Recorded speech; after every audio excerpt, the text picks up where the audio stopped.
Bonjour. Aujourd'hui, nous allons voir à quoi sert et pourquoi il est primordial de faire un plan de chargement. Donc, à quoi sert le plan de chargement? Le plan de chargement sert à utiliser au maximum l'espace du conteneur. Ça sert aussi également à, en utilisant l'espace maximum, à compacter au maximum notre marchandise pour qu'elle ne subisse pas ou le moins de dommages possible lors du transport. Et tout cela nous permet aussi donc de savoir combien d'articles peut-on envoyer dans un conteneur. Donc, le plan de chargement se compose de deux principales méthodes. Dans la première méthode, on va diviser la longueur du conteneur avec la longueur d'une caisse ou d'une palette ou d'un carton. Ce calcul-là, on va le multiplier par la largeur du conteneur divisé à la largeur d'une caisse. Et tout ce calcul-là, on va le multiplier par la hauteur du conteneur divisé par la hauteur d'une caisse. La méthode 2, c'est la même, juste on va inverser la la largeur et la longueur d'une caisse. Donc au lieu de diviser la longueur du conteneur par la longueur d'une caisse, on va diviser la longueur du conteneur par la largeur d'une caisse. Et pareil, pour la largeur du conteneur, on va la diviser par la longueur d'une caisse. Pour la hauteur, ça ne change pas. Donc appliquons ces méthodes à l'exercice suivant dans lequel la marchandise est empaquetée dans des caisses en bois que nous allons disposer dans un conteneur 40 pieds. Donc nous avons les dimensions d'un conteneur 40 pieds, juste ici, donc la longueur, la largeur et la hauteur. Et nous avons les dimensions d'une caisse, donc la longueur, pardon, la largeur et la hauteur. Donc pour la méthode 1, voici le calcul. Donc on va faire donc la longueur du conteneur divisé par la longueur d'une caisse, multiplié à la largeur du conteneur divisé par la largeur d'une caisse, multiplié à la hauteur du conteneur divisé par la hauteur d'une caisse. Il est très important de ne jamais faire ce calcul d'une seule traite sur notre calculatrice. Il faut le faire donc ces parenthèses une à une. Pourquoi? Parce que si je fais 12,03 divisé par 1,42, cela va me donner 8,47. Or, je ne peux pas mettre 8,47 caisses dans la longueur de mon conteneur. Donc, je prends 8. Et c'est pareil pour les autres calculs. On prend toujours l'unité que nous avons sur notre calculatrice. Donc en faisant la première méthode, qui est donc la longueur divisée par la longueur, la largeur divisée par la largeur et la hauteur divisée par la hauteur, on a donc 8 fois 2 fois 2, 32 caisses. On peut mettre 32 caisses en faisant cette méthode-là. En faisant la méthode 2, qui est donc la longueur divisée par la largeur fois la largeur divisée par la longueur, et pareil pour la hauteur, on peut faire donc 11 fois 1 fois 2, 22 caisses dans un conteneur. Au total, donc, on va prendre le maximum de possibilités possibles, qui sont donc 32 caisses. Alors, vous me direz pourquoi ne tout simplement pas utiliser l'air du conteneur et diviser à l'air de nos produits. Pourquoi? Parce que quand je prends l'air de mon conteneur, donc 12,03 qui est sa longueur fois 2,35 qui est sa largeur, l'air de mon conteneur, ça me fait 28,27 mètres carrés. Jusqu'ici, tout va bien. Quand, par exemple, je vais mettre du coup des plaques en fer dans ce conteneur. Des plaques en fer de 14 mètres de longueur et un seul mètre de largeur. 14 mètres de longueur, vous me direz, c'est impossible que ça rentre dans un conteneur. C'est ce qui est logique. Sauf que notre calculatrice, elle ne le voit pas comme ça. Notre calculatrice, quand vous allez diviser l'air du conteneur par l'air de votre article, elle va vous dire là, par exemple, qu'on peut en mettre deux. Or, on sait que c'est impossible de faire entrer quelque chose de 14 mètres dans quelque chose de 12 mètres. Donc, c'est primordial de passer toujours par le plan de chargement, même si vous êtes sûr qu'avec l'air, c'est possible. Ce n'est pas possible. Toujours faire le plan de chargement. Maintenant qu'on a vu les deux méthodes principales, il existe une autre méthode. La méthode des palettes en carré. Donc, cette méthode, elle existe donc que pour les chargements, les marchandises qui vont être palettisées, qui vont donc voyager sur des palettes. Donc, on prend la dimension d'une palette. Pour les palettes européennes, ça sera toujours 1,2 mètres fois 1 mètre fois 1,30 mètres de hauteur. Et quand on veut les mettre dans un conteneur 40 pieds, donc on a juste à reprendre les dimensions d'un conteneur 40 pieds. Donc, je fais les méthodes classiques. Longueur divisée par longueur, largeur divisée par largeur, hauteur divisée par hauteur. Et je fais la seconde méthode qui est donc longueur divisée par largeur, largeur divisée par longueur et hauteur divisée par hauteur. Quand je fais ça, je vois qu'avec la deuxième méthode, je peux mettre jusqu'à 12 palettes simples dans mon conteneur. Jusqu'ici, tout va bien.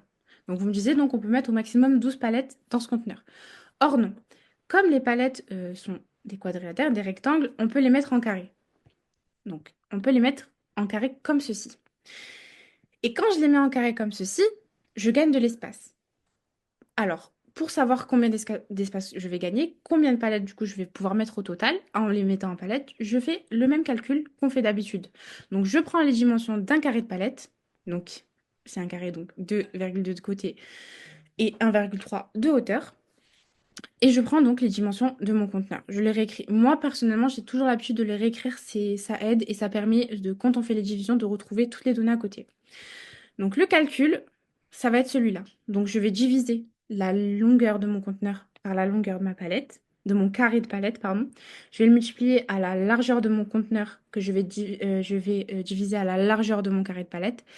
Et je vais multiplier donc tout ça à la hauteur, que je vais diviser par la hauteur, comme on fait d'habitude. Il est important d'ajouter à ce calcul le x4. Ne jamais l'oublier. Pourquoi? Parce que quand je vais faire cette multiplication, donc là 12,03 divisé par 2,20, ça va me donner 5. Ça m'a donné 5 et quelque chose, mais j'ai toujours gardé l'unité. Donc je peux mettre 5 carrés de palettes dans la longueur de mon conteneur. Et donc quand je multiplie tout ça, sans le 4, je vais avoir seulement le nombre de carrés que je peux mettre dans mon conteneur. Or, moi, ce qui m'intéresse, c'est les palettes. Sachant que dans un carré, il y a 4 palettes, je multiplie tout ça par 4. Donc, je le fais dès le début, comme ça, je n'oublie pas. Et donc, je peux mettre jusqu'à 20 palettes dans mon conteneur, en les mettant en carré, comme ceci. En faisant cette troisième méthode, il ne faut pas oublier de calculer l'espace restant. Car dans celui-ci, souvent, nous pouvons ajouter des palettes en utilisant les méthodes comme on a vu précédentes. Donc, je vais calculer l'espace restant. On a vu donc que dans la longueur, on peut mettre 5. Vous voyez juste ici, on peut mettre 5 carrés. Et dans la largeur, on peut mettre qu'un seul carré. Donc, dans la longueur, j'ai mes 5 carrés. Dans ma largeur, j'ai qu'un seul carré. Donc, quand j'enlève à la longueur de mon conteneur la totalité des longueurs de mes carrés, il me reste un petit espace juste ici. Donc, je vais calculer tout l'espace restant qui me reste. Donc, dans la longueur, je vais faire 12,3 qui est la longueur de mon conteneur. Je vais y enlever les 11 mètres de mes carrés que j'ai mis dans la longueur, juste ici. Et ça me donne 1,3 mètre. Pareil pour la largeur. À la largeur, donc 2,35, je vais enlever la largeur d'un carré, qui est donc 2,2, et ça me donne 0,15 mètres. La hauteur, c'est la même dans tous les cas. Je reprends les dimensions de ma palette, simple cette fois-ci, parce que je ne peux pas mettre de carré, je peux mettre que des palettes simples. En faisant la méthode 1, ce sera toujours les mêmes méthodes comme avant. On refait les mêmes méthodes toujours. La méthode 1, je ne peux pas en mettre parce que si je divise donc la longueur qui me reste 1,03 et je la divise par une longueur d'une palette, c'est supérieur, donc je ne peux pas. Et pareil pour la méthode 2, en divisant la longueur et même pour la largeur, je ne peux rien mettre. La hauteur, ça va vous donner que oui, mais dans tous les cas, si on ne peut pas mettre quelque chose en bas, on ne peut pas le mettre au sol, on ne pourra pas le mettre en hauteur. C'est pas possible. Ici, avec l'espace restant qui nous reste, ça donne 0. Mais dans la plupart des cas, ça peut vous donner un espace. Donc, en faisant les méthodes comme je vous les ai notées juste ici, vous allez pouvoir trouver des palettes supplémentaires. Donc, les 20 palettes que nous avons trouvées avec la méthode des carrés, vous allez ajouter les palettes que vous allez pouvoir mettre ici et ici. Les palettes simples, du coup. Et au total, ça vous donnera plus de palettes que vous pouvez mettre dans un conteneur. Donc ça, c'est pour la méthode seulement quand les palettes sont en carré. Quand c'est des caisses, quand c'est des cartons, on n'a pas besoin. Mais quand c'est des palettes, on fait cette méthode-là. Et comme on a vu, là, on avait 20 palettes contre 12 palettes avec les méthodes précédentes. Ici, je vous ai mis un petit rappel des méthodes qu'on a vues. Donc la méthode numéro 1 qui est donc la longueur divisée par la longueur, la largeur divisée par la largeur, la hauteur divisée par la hauteur. La méthode 2, du coup, qui est la longueur divisée par la largeur divisée par la longueur, et la hauteur, ça ne change pas.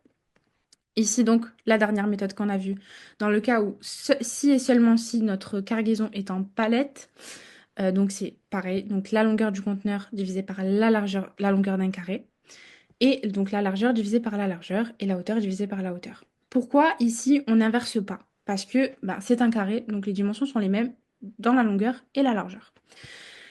Il faut donc pas oublier pour cette troisième méthode de calculer l'espace restant, car on peut y insérer des palettes simples en utilisant les méthodes classiques. Donc dans cet espace restant, vous allez réutiliser ces méthodes-là avec les dimensions d'une palette et ça va vous rajouter quelques palettes. J'espère que ça a été clair pour vous. Si vous avez des questions, n'hésitez pas et bon courage.